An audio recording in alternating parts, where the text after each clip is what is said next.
Now we are starting stanza second of the poem Ode to the West Wind, and it is composed by Shelley. So my dear student, please see the stanza second of this poem.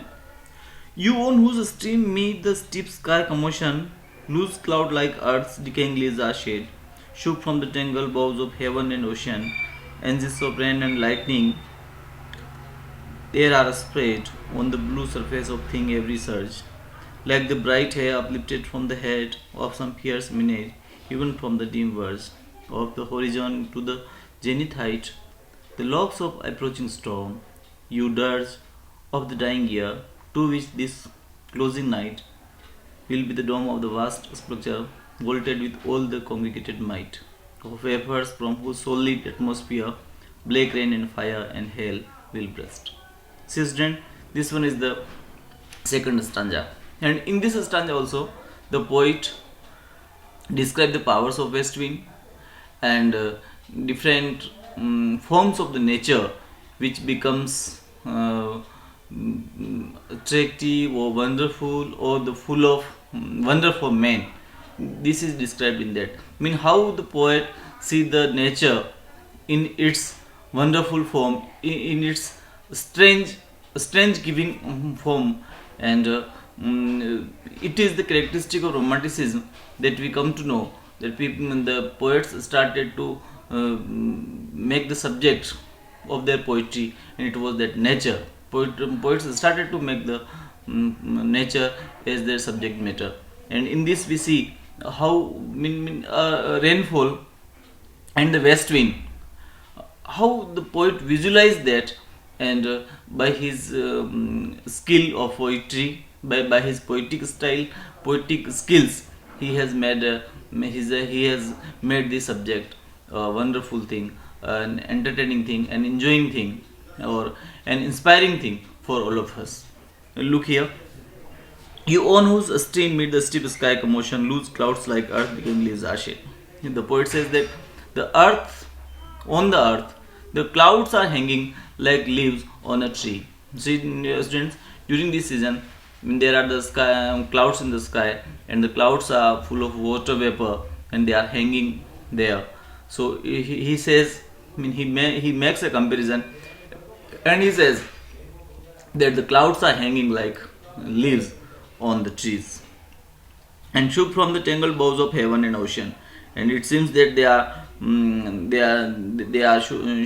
are hanging from the heaven. I mean, the heaven that is compared to a tree, that is, and from there the leaves, the clouds are given the symbols of the clouds are given the images of leaves, and angels of rain and lightning,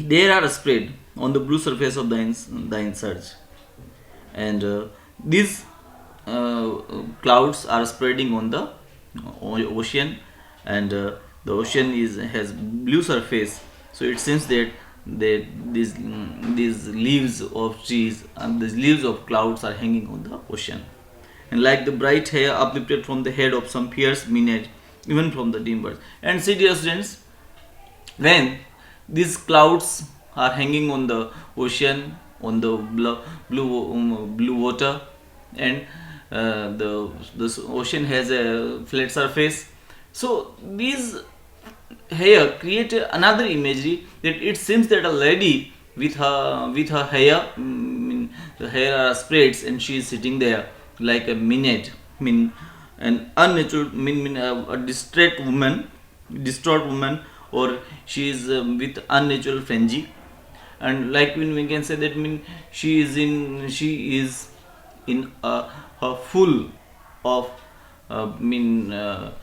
in her vigorous nature, the lady who is sitting there with spreading her hair, and with her vigorous image, with her energetic or with her powerful imagery, powerful image, that, but she is frenzied, no one can face her.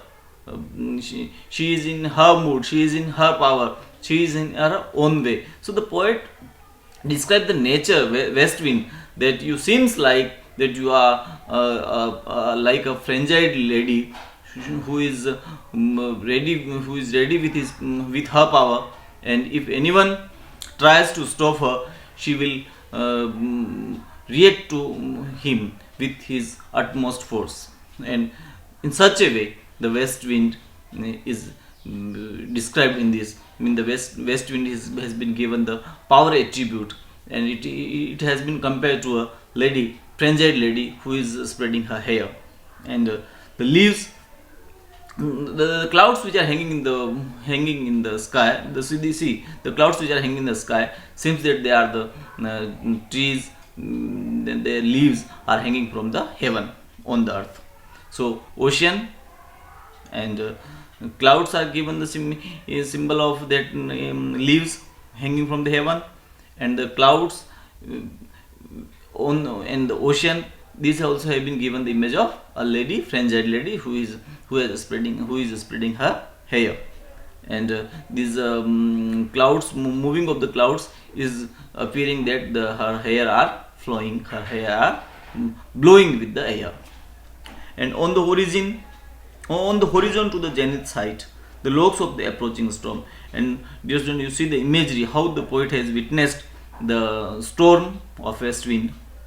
And he says that on the horizon of the zenith, zenith where it seems that the earth and sky are meeting, क्षितिज जिसको हम हिंदी में कहते हैं, where the earth and the skies are meeting, it seems there on the horizon, where when we see that the storm is rising, and when the storm, cyclone or anticyclone arises, it creates a circle of winds, and this wind shows that the locks of the approaching storm mean that approaching storm is appearing like a lady who has spreaded her hair. So students, see, we come to know here two imagery. One, clouds hanging in the sky like the leaves from heaven, and storm who is approaching towards the ocean appears like a lady, a frenzied lady who has spread her hair. So how the nature is fierce, it has been described in this what we say in this stanza.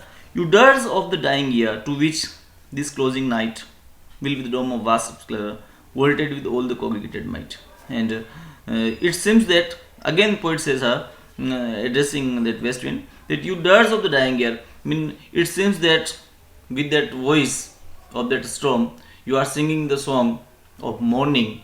Dirge is a song of mourning, song of mourning for the ending of this year, song of sorrow which express the sorrow. So you are singing that song for the end of the year. Of vapors from whose wildest note pierce, black rain, fire, hail will burst, oh dear. And that one, what we say, rain and hail, and all these are the expression of that sorrow. So the poet says, poet has compared to that what we say, rain, and and that clouds which are hanging there with the leaves, and storm with the lady who is spreading her hair.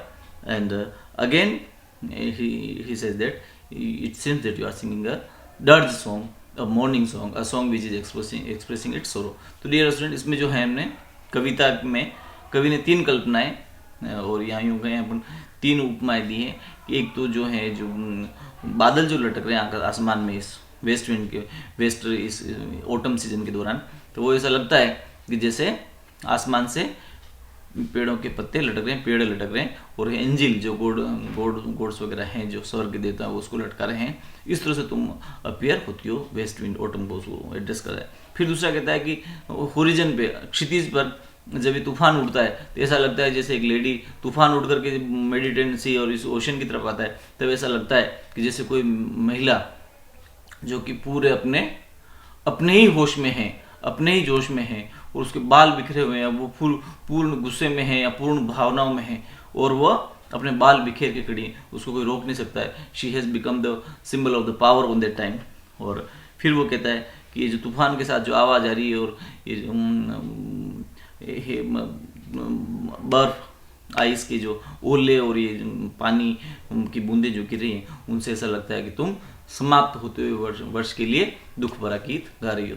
So O west wind, you gives us you all these symbols, you make us realize all these things of the nature. So see students, how poet visualize that west wind, and here you find out, you note all these imageries and alliteration and other literary elements in this stanza. I hope that you will understand it, you will try to read it at your home. Thank you.